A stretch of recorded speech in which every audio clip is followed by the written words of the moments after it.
Bien, c'est notre première table ronde de la matinée. Un an après ChatGPT, ce que l'IA a déjà provoqué, je pense que chacun d'entre nous dans la salle, puisque vous êtes très nombreuses et très nombreux à être venus, est évidemment passionné par ce sujet. Alors, il n'y a pas que ChatGPT dans la vie, même si, effectivement, c'est quand même ce mot qui a démocratisé, rendu, je dirais, grand public, l'intelligence artificielle qui paraissait probablement jusqu'ici un horizon lointain. Alors, pour en parler, nous avons invité Rafik Smati, qui est le président du think tank Objectif France. Bonjour Rafik, bonjour, merci d'être venu à Marseille ici. Pierre-Étienne Bardin, à côté de vous, qui est le Chief Data Officer du groupe La Fosse, et je dirais Chief Data and AI, maintenant c'est comme ça qu'on dit. Là, voyons, Philippe, bonjour à toutes et à tous. C'est la promotion de ChatGPT. Nous avons Emmanuel Goffi, qui est un éthicien de l'intelligence artificielle chargé, directeur d'études à la Human Technology Foundation. Et enfin, vous l'avez peut-être vu pour ceux qui étaient là hier soir, Éric Sadin, qui est philosophe critique, on le verra, de l'intelligence artificielle, mais néanmoins qui apportera un regard qui permet de réfléchir aussi à toutes ces questions. Alors peut-être pour commencer, vous avez entendu le commissaire européen à l'instant, Thierry Breton, parler de cette fameuse loi globale européenne qu'attendent les acteurs pour pouvoir développer des innovations. J'ai envie de commencer effectivement par un regard assez concret avec vous, Pierre-Étienne Bardin. Qu'est-ce que ça veut dire? Qu'est-ce que ça a changé, l'arrivée de, non pas seulement l'intelligence artificielle, ça on en parle depuis des années, mais l'intelligence artificielle générative dans le groupe La Poste? Qu'est-ce que ça vous a amené à faire que vous n'auriez pas fait si ce n'était pas arrivé il y a tout juste un an? Je ne sais pas si ça a changé fondamentalement l'approche. Ça fait maintenant presque 10 ans qu'on met en place de l'intelligence artificielle au sein du groupe La Poste. L'effet majeur, les deux effets principaux de l'IA générative, c'est un suivi et une veille du quotidien. On était sur des technologies d'intelligence artificielle qui étaient présentes depuis pas mal de temps. L'IA générative, c'est une intelligence artificielle qui, tous les 2 jours, apporte des nouveautés. Donc une veille systématique et une analyse de ce que le marché propose. Et un deuxième effet, le succès planétaire de ces IA génératives a fait qu'on a eu énormément de demandes, de questionnements, de demandes de sensibilisation de la part des collaborateurs, des postières et des postiers. Donc vous avez sondé s'il y avait des peurs, parce qu'on parle beaucoup de ce sujet de on va piquer mon job, quoi. Oui, il y a toujours cette inquiétude, mais qui était déjà présente avec l'intelligence artificielle. Et c'est pour ça que dans le plan d'action qu'on a mis en place, on a favorisé d'abord une présentation, des sessions d'acculturation pour démythifier un peu le sujet et quelque part former les personnes qui étaient intéressées à l'utilisation de ces IA génératives. On a interdit l'utilisation de ChatGPT pour des questions de confidentialité des données, mais pour permettre... Donc vous avez développé quelque chose de spécifique. Voilà, donc on a mis en place 2 dispositifs. Un premier, c'est un environnement sécurisé pour pouvoir permettre aux utilisateurs, aux postiers d'utiliser ces technologies. Et une deuxième initiative, c'est l'utilisation des technologies open source ou des technologies souveraines. On a la chance en France d'avoir maintenant des solutions d'IA générative qui sont beaucoup moins consommatrices, mais assez performantes. Et donc on utilise et on favorise plutôt l'utilisation de ces technologies-là. Mais l'implication principale ou l'impact principal était vraiment l'acculturation et la formation des collaborateurs. On a formé plus de 2000 personnes depuis mai à ce sujet-là. Ce n'est pas ChatGPT qui va distribuer le courrier ou les colis qu'aujourd'hui vous êtes ramenés à distribuer, sachant que le courrier, bon, on sait que son avenir n'est pas forcément devant lui, les colis plus. Qu'est-ce que vous faites concrètement avec de l'intelligence artificielle générative? Faites des robots conversationnels avec le public? C'est quoi l'idée? Deux, trois applications. Alors pour le moment, on conserve l'utilisation plutôt en interne. Ça, c'est la priorité. Ça vise, et ça a été dit ce matin, à simplifier, à faciliter l'accès aux données. Ça permet de traduire des textes, de les synthétiser. Il y a toujours un regard humain qui est nécessaire quand même pour ce type d'utilisation. Mais surtout, et c'est pour ça qu'on fait appel aux solutions open source, ça va nous permettre de simplifier l'accès à nos grosses bases de connaissances. On a de 3000 produits, on a donc pour aider à la fois les commerciaux, à la fois les équipes RH, à la fois les équipes achats, pour naviguer dans l'énorme documentation et les énormes bases de connaissances qu'on a au sein du groupe La Poste, ces outils-là, ici, prêtent bien. Ça permet d'avoir un accès simplifié au travers de dialogues, simplement en discutant avec ces bases de connaissances. On accède beaucoup plus facilement à l'information. Donc c'est ça, pour l'instant, l'objectif principal de l'utilisation en interne. Mais on a aussi, et ça a été présenté il y a 2 semaines, un cas d'usage pour les personnels de santé, où on a mis en place un ensemble de briques souveraines en s'appuyant sur NumSpot, notre offre de cloud souverain, en s'appuyant sur Lighton et Alea, qui sont deux solutions françaises. On a réussi à mettre en place un premier outil expérimental qui peut aider à manipuler des données de santé. Donc tout ça dans un environnement extrêmement sécurisé, souverain et SecNum Cloud, donc le niveau le plus élevé en termes d'exigences sécuritaires. Donc je ne caricaturerai pas votre position en disant qu'on y va piano pour l'instant. On suit un rythme. Alors piano, on a un rythme qui nous permet de mettre en place plusieurs cas d'usage en parallèle. Maintenant, on est très pragmatique et on regarde ça avec beaucoup de vigilance. On a une charte IA de confiance qui anticipe le futur règlement européen, mais qui correspond aussi aux valeurs du groupe La Poste d'utilisation de l'IA. Et de la même manière qu'on passe toutes les IA au crible de cette charte éthique et de ses principes, l'IA générative, on la passe aussi au travers de ces principes pour s'assurer que ce qu'on fait avec, c'est bien respectueux, c'est bien dans l'intérêt général. Ça a été mentionné plusieurs fois. On est entreprise à mission. Donc pour nous, c'est important de respecter cet intérêt général. Absolument. Rafik Smati, vous êtes un acteur important de l'écosystème numérique. On ne s'est pas vu depuis longtemps, mais merci d'être avec nous ce matin.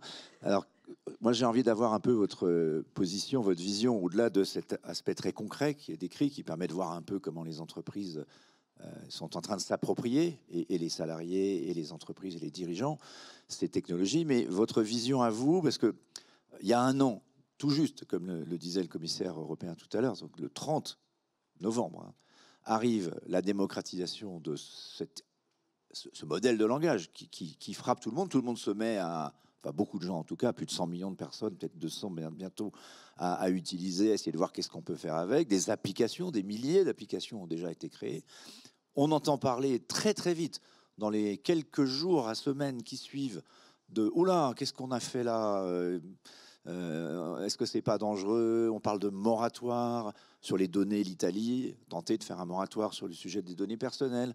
L'un des inventeurs de l'intelligence artificielle lui-même a dit que l'humanité est en train de vivre un moment anthropologique qui doit l'amener à, on en parlera avec Eric Sadin, peut-être d'arrêter les choses, en tout cas de s'arrêter pour réfléchir.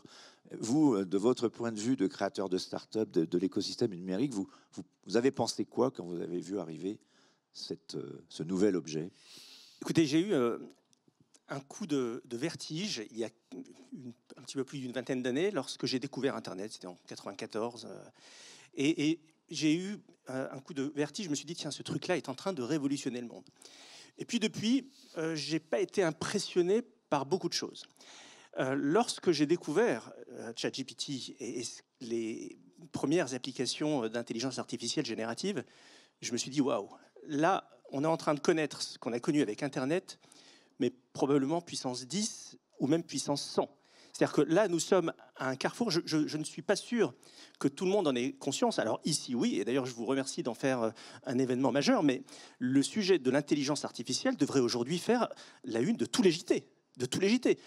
C'est en train de remettre en cause notre rapport au travail. Est-ce que ça va supprimer des jobs ou pas? Est-ce que ça va en créer des nouveaux? Moi, je suis de ceux qui sont très optimistes.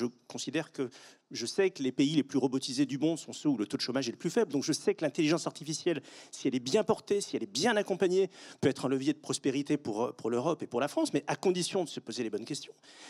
Ça a des implications majeures dans le domaine de la médecine, où ça peut potentiellement être à l'origine d'un bond spectaculaire dans l'espérance de vie. Ça a aussi un impact majeur dans l'éducation, dans le rapport de nos enfants à la connaissance. Bref, les mots me manquent pour décrire le superlatif qui convient à ce que nous sommes en train de vivre aujourd'hui. Et donc, il y a un certain nombre de questions qui se posent. Et aujourd'hui, le monde se divise en 2 catégories. Vous avez ceux qui ont peur et ceux qui voient l'opportunité. Alors, les peurs sont justifiées. Nous sommes potentiellement montés à bord d'un véhicule qui va de plus en plus vite et dont on ne sait pas où il va. Donc, toutes les situations de peur sont évidemment justifiées. Mais je crois que nous, la France, nous, l'Europe, qui avons loupé la première révolution Internet, qui avons loupé la révolution des moteurs de recherche, qui avons loupé la révolution des réseaux sociaux, eh bien, je crois que là, nous avons une opportunité majeure. Ma grand-mère disait, la peur n'évite pas le danger. Je ne sais pas si vous voyez Mais évidemment. Mais il y a un enjeu qui va se poser, Philippe, majeur, en relation avec l'éducation de nos enfants. Moi, je suis convaincu que c'est le sujet phare que va poser l'intelligence artificielle et l'intelligence fantastique. C'est l'école. Et comment elle est impactée, l'école, par l'intelligence artificielle? Mais potentiellement de manière radicale. Nos enfants vont pouvoir se dire dans quelques mois, dans quelques années, mais à quoi sert l'école? Puisque je suis capable de tout obtenir facilement, je suis capable d'obtenir des textes. Sauf que, voyez-vous, c'est une discussion que j'ai eue avec mes fils qui ont 10 et 12 ans, il y a à peine quelques jours. Je leur ai dit la chose suivante. Parce que, évidemment, comme on est une famille plutôt technophile, on parle beaucoup et j'essaye de les sensibiliser à toutes ces questions-là. Je leur ai dit, vous voyez, les générations d'avant, nos générations, quand on faisait des études supérieures, on était, nous, les humains, les élèves, en compétition les uns avec les autres. Quand on fait un concours, quand on veut passer une grande école, on est en compétition, nous, les humains, les uns avec les autres. Et ce que j'ai dit à mes enfants, j'aurais dit, vous serez beaucoup moins en compétition les uns avec les autres, mais vous serez en compétition avec les intelligences artificielles. Nous entrons dans un monde où nous, les humains, nous entrons en compétition avec les IA. Et donc le rôle de l'école, c'est précisément de créer les conditions pour que nos enfants puissent rivaliser avec les intelligences artificielles. Alors ça veut dire quoi? Ça veut dire créer une capacité d'appréhension de la complexité, et ça passe par les mathématiques. Et ensuite, c'est être capable de formaliser cette complexité, de l'exprimer et de la partager, et ça passe par le français et pourquoi pas par les langues anciennes. Et donc on en revient finalement à ce qui est une évidence. Pour appréhender ce monde qui vient, qui est hautement technologique, hautement numérisé, eh bien l'école doit plus que jamais se concentrer sur les savoirs fondamentaux, savoir modéliser la complexité, savoir l'exprimer, sans quoi nos enfants ne pourront pas rivaliser avec les IA. Et encore une fois, nous avons la chance, nous, d'avoir connu le monde d'avant et le monde d'après. Les générations qui viennent ne connaîtront pas ce monde. Et donc nous avons le devoir, nous, d'assurer ce rôle de transmission et de leur donner des clés pour comprendre ce nouveau monde. Alors Emmanuel Goffi, vous êtes un éthicien. Vous avez entendu tout à l'heure le commissaire européen qui disait qu'il va falloir avoir une vision d'une régulation entre les avantages et les risques, et qu'il fallait mesurer les risques qui étaient devant nous pour interdire un certain nombre d'entre eux. Est-ce que c'est pour vous une bonne approche? Et puis, pour prolonger la question sur l'école, cet aspect de génération me paraît important parce que on parlait souvent des digital natives qui sont nés avec le smartphone dans la main. C'est, on va dire, nos enfants. Mais les enfants de nos enfants, ils vont naître avec l'intelligence artificielle à disposition. Qu'est-ce que ça prépare finalement comme futur, d'après vous, si on le regarde du point de vue, effectivement, et on en parlera ensuite peut-être avec Eric Sadin, quand on dit que c'est une révolution anthropologique, l'intelligence artificielle générative, est-ce que c'est une réalité et comment vous l'appréhendez, vous pouvez la porter à la connaissance du public? Alors moi, je suis toujours très sceptique sur le vocabulaire qu'on utilise quand on parle de révolution. Moi, je fais très attention à ça. Tout est toujours révolution parce que ça fait le buzz et que c'est très bien de dire que c'est révolution. Moi, je vois plutôt une évolution, certes, qui va très très vite. Je vois pas nécessairement une révolution. En contrepartie, évolution ne veut pas dire des changements. Il y a forcément des changements. Sur l'éducation, je me permets de rajouter les mathématiques, le français, la philosophie, très importante pour justement appréhender les questions éthiques. Je pense que la philosophie aujourd'hui est très largement appauvrie pour tout un tas de très bonnes raisons. Quand je dis philosophie, très souvent les gens ont un premier mouvement de recul dans les entreprises. Mais on a un philosophe à la table. On a un philosophe à la table. Mais ce que je veux dire, c'est que quand moi j'arrive dans une entreprise, certes, je suis philosophe, mais je suis d'abord avant tout éthicien. C'est-à-dire que mon travail, c'est surtout de transformer tout le bagage théorique de philosophie en quelque chose de pratique et d'utilisable par les organisations. Mon but, c'est pas d'aller dans une organisation en disant à l'ensemble des équipes, bon, on va commencer à lire Emmanuel Kant en allemand dans le texte. C'est pas du tout ça l'idée. Donc là, il faut faire attention. Donc la philosophie, très importante, et je pense qu'il faut véritablement les réintégrer en la rendant, permettez-moi ce terme un petit peu peut-être trivial, mais un peu plus sexy que ce qu'elle n'a été jusqu'à maintenant.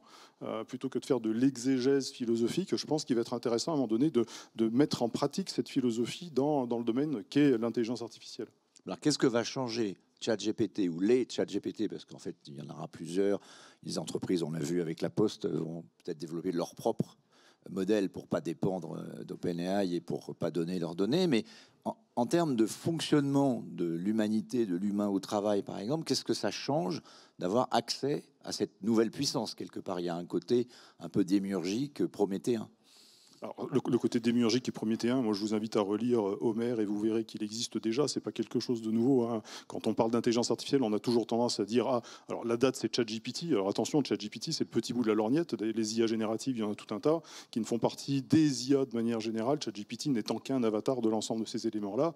Et puis quand on regarde un petit peu l'histoire des techniques depuis même Aristote dans la réflexion sur la techné, c'est pas quelque chose de nouveau. Ce sont des évolutions, ça va extrêmement vite. Ce que ça change, c'est, à mon sens, et à mon avis, c'est peut-être la chose la plus intéressante avec les IA, c'est que ça nous pose une question sur ce que nous sommes.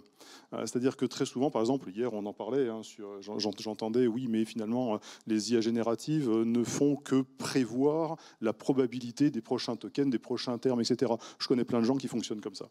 Moi, je connais plein de gens qui ne font que répéter des mots qu'ils ont entendus, qui sont dans leur base de données interne et qui ne sont capables, derrière une idée, de mettre systématiquement le même mot. Donc, je pense qu'il faut faire très très attention, déjà parce qu'on a un problème fondamental sur ces problématiques-là. Je parlais tout à l'heure du vocabulaire, c'est que bien heureux celui qui est capable de me dire ce qu'est l'intelligence. Ça commence comme ça, puis même on pourrait philosopher sur qu'est-ce que veut dire artificiel. On n'aura pas le temps aujourd'hui. Mais en tout cas, ça nous pose surtout un questionnement sur ce que nous sommes, sur notre rapport à la technologie, et ça nous pose une question qu'on ne peut pas, ou pas qu'on ne veut pas, mais qu'on ne peut pas parce que le temps presse, de savoir finalement quelle est la place que nous voulons donner à cette technologie dans nos vies. Alors moi, je ne pense pas que nous soyons en compétition avec l'intelligence artificielle, parce que si on se met en compétition avec l'intelligence artificielle, à mon avis, on approche les choses par le mauvais angle. Je pense que l'intelligence artificielle, elle est là, qu'on le veuille ou qu'on ne le veuille pas, qu'on soit technophobe, technophile. En coopération. Il faut apprendre à vivre avec. Et le travail, en l'occurrence des éthiciens, et ce qu'on fait avec la Human Technology Foundation, c'est qu'on essaye de faire en sorte, pas de dire attention, on va tous mourir à cause de l'IA, ou au contraire, l'IA, c'est la panacée qui va tout résoudre. On essaye de dire comment est-ce qu'on peut envisager l'ensemble des impacts positifs, négatifs, comment est-ce qu'on peut limiter les impacts négatifs et comment est-ce qu'on peut valoriser les impacts positifs. Alors, on va entendre le philosophe qui est autour de la table. Vous étiez là hier soir, vous avez un peu plus de temps. Là, Eric, en 5 minutes, devant un parterre de gens qui sont des opérationnels, des chefs d'entreprise, celui de Rodolphe Saadé qui nous a rejoint, des personnes qui se disent, voilà, il y a une opportunité à saisir. On voit bien l'économie qui dit, c'est un choc de productivité. La productivité, c'est la croissance, c'est le progrès. Pourquoi ne pas y aller? On l'avait un peu dit hier. De toute façon, c'est presque irréversible. C'est tellement tentant. Mais quelles sont les limites? Et qu'est-ce que vous dites de ce bilan de 1 an de ChatGPT? Quelles sont les questions que nous, tous, à la fois qu'on soit salariés ou dirigeants, créateurs d'entreprises, on doit se poser face à cette arrivée de l'intelligence artificielle générative? Merci Philippe. Alors je n'ai pas commencé, que j'éprouve déjà de la frustration parce que le temps est plus pour toutes ces questions. Il y a tant de choses à dire et je vais essayer de dire quelques points en 3-4 minutes. Je ne vous interromprai pas, je vous laisse 4 minutes. Et hier soir, on a évoqué plusieurs points et là, on va essayer d'y revenir, mais de façon plus serrée. Alors effectivement, ça fait 1 an. 1 an qu'on a vécu, alors en termes de termes, moi j'appelle ça tout simplement un séisme social, culturel et civilisationnel. Pourquoi je dis un séisme culturel, social, culturel et civilisationnel? Parce que nous vivons un nouveau moment de l'intelligence artificielle qui, après celle qui était à l'œuvre à un moment d'une brusque sophistication, les réseaux de neurones, tout ce qu'on a connu au mi-temps des années 2000, au tournant des années 2010, c'était des IA, je n'ai pas le temps de m'expliquer, on en a parlé hier soir, qu'on peut qualifier dotés de capacités cognitives et organisationnelles. Là, nous vivons le moment, et c'est d'une extrême gravité, nous vivons le moment, le tournant intellectuel et créatif de l'intelligence artificielle. Qu'est-ce que ça veut dire, le tournant, mesdames et messieurs, intellectuel et créatif? C'est que des systèmes vont pouvoir assurer des tâches qui, jusque-là, mobilisaient nos facultés intellectuelles et créatives, c'est-à-dire ce qui nous constitue le plus en propre. Et qu'est-ce qui s'est passé l'année dernière? C'est que tout le monde a sauté sur ces systèmes en disant c'est bluffant, mais il faudrait encore plus de développement pour que ça s'apparente à un langage humain. C'est-à-dire que nous avons tous, en tous les cas le plus grand nombre, péché par utilitarisme, c'est-à-dire de dire c'est utile, donc j'utilise. Mais sans voir les conséquences civilisationnelles. Les conséquences civilisationnelles, c'est à terme justement ce qui nous constitue en propre, produire du langage, produire des images, produire du symbole. vont être de plus en plus assurés par des systèmes, avec l'idéologie, l'idée sous-jacente, que des systèmes vont faire mieux que nous, de façon plus rapide et plus fiable, des choses que jusque-là, mesdames et messieurs, n'est-ce pas, nous-mêmes, être d'imperfection, mais aussi de génie, c'est ça ce qui nous caractérise, c'est cette tension entre l'imperfection fondamentale qui nous constitue et le génie qui est logé en chacun d'entre nous. Donc nous faisons les choses de façon approximative, n'est-ce pas, mais des systèmes vont faire mieux dans tous les champs de la vie humaine, mieux que nous, ce que nous ne faisons jusque-là de façon approximative. Alors j'ai entendu M. Breton tout à l'heure, dont il sait, je ne sais pas s'il est encore dans la salle, que je ne suis en aucune manière, je m'oppose radicalement à ce AI Act. Pourquoi ? Je vais m'expliquer en quelques mots. Parce que je pense que l'équation est mal posée. Depuis 10 ans, l'équation est mal posée. J'en ai parlé hier, je parle presque en pilote automatique. On terminera là-dessus, oui, enfin, sur ce point. J'ai 2-3 choses à dire sur cela, de haute importance quand même, parce que de dire que l'équation est mal posée, il va falloir que j'argumente en quelques mots. Allez-y. L'équation, elle est posée, et M. Breton en a parlé tout à l'heure, selon la tension avantages et risques supposés. Présupposant cette équation, que si on s'occupe des inconvénients supposés, eh bien, j'exagère un peu, mais en gros, c'est le meilleur des mondes. En tout cas, c'est le tapis rouge déroulé à l'automatisation sans cesse croissante des affaires humaines. Je le redis, l'automatisation des affaires humaines, c'est fondé sur le postulat que des systèmes vont faire mieux que nous, de façon hygiéniste, prétendument parfaite, tout en générant des profits, que ce que jusque-là, nous le faisions de façon imparfaite.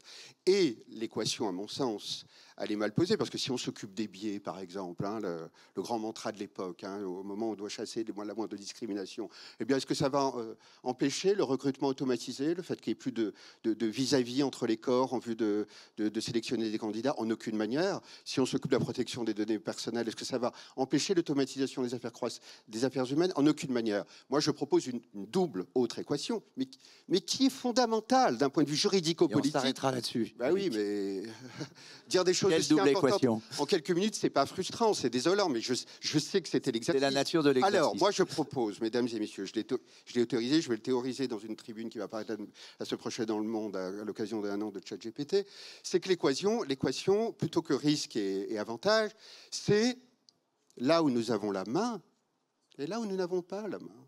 Ça devrait être celle-là, la première équation. Et le fait qu'avec la prolifération des systèmes d'intelligence artificielle, nous avons de moins en moins la main. Et je n'ai pas le temps de vous donner des exemples, mais allez voir les entrepôts de logistique, le back-office, comment des êtres humains sont réduits à des robots de chair et de sang par des systèmes d'intelligence artificielle, où les manufacturiers, les salariés n'ont aucune manière la main. Mais il y a une deuxième équation. Philippe, je dois la dire. On me fait des signes au bout de la salle. Il y a la deuxième équation qui est aussi importante. Et on termine là-dessus. Vraiment, malheureusement. Oui, malheureusement, bien sûr. Mais vous reviendrez. C'est l'exercice. Et puis j'écris, donc ça va, ça frustrait dans la visibilité de mes positions.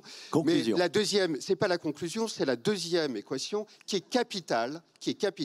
C'est là où des systèmes préservent les principes fondamentaux qui nous animent, qui tiennent les doigts d'une main, ces principes fondamentaux, ou là où ils font offense à ces principes fondamentaux. Et c'est quoi ces principes fondamentaux qu'on peut dire qui relèvent du droit naturel, qu'on a trop oublié au profit du droit positif, uniquement aligné sur le primat économique? Car c'est le drame que nous vivons, et avec le nœud gordien qui veut qu'on veut défendre le primat économique, mais que le mouvement à l'œuvre va créer un ouragan sur des métiers à haute compétence cognitive et qui justement mobilise des facultés intellectuelles et créatives. Mais ça, on ne veut pas le voir au nom de l'idéologie de s'inscrire dans l'horizon économique des LLM. Et c'est quoi ces principes fondamentaux que nous devrions préserver, quoi qu'il en soit, quoi qu'il en coûte, comme on dit? Eh bien, c'est le respect de l'intégrité, de la dignité humaine, je renvoie aux entrepôts Amazon, allez voir le respect de l'intégrité et de la dignité humaine, de la liberté humaine, mais aussi de la pluralité, parce que ce sont des systèmes de plus en plus homogénéisants. Je vous donne rendez-vous dans 2-3 ans, vous allez voir la langue clonée qui va apparaître, une langue industrialisée, machinique, nécrosée, qui va constituer le paysage symbolique majoritaire de nos... Et le cinquième Et le cinquième, c'est la défense Oui, ensuite. Mais la célébration, pas que la défense d'un point de vue défensif, mais aussi la célébration de l'intelligence, de la créativité humaine et du génie qui loge en chacun d'entre nous. Et moi, je vous dis, parce que je vous l'ai dit hier soir, vous avez repris ça, je vous remercie, je vous donne rendez-vous dans 2-3 ans. Nos enfants qui vont nous dire, nos petits-enfants qui vont nous dire, mais pourquoi je vais à l'école, moi, papa, maman? Si sur simple instruction, des prompts, ce que j'appelle le prompting généralisé, un système va pouvoir rédiger des textes, me faire des messages, faire des dissertations. Voit-on les conséquences? Merci d'avoir posé... Merci d'être venu ici. Je sais que c'est frustrant, mais moi, je vous donne rendez-vous dans 2 ans. On pourra faire certainement... Vous avez posé tous autour de la table des questions qui sont très importantes. On en reparlera avec Jacques Attali, que je salue tout à l'heure, sur d'autres questions, et notamment sur les questions économiques. Je dois vraiment rendre le micro. Merci encore et à tout à l'heure.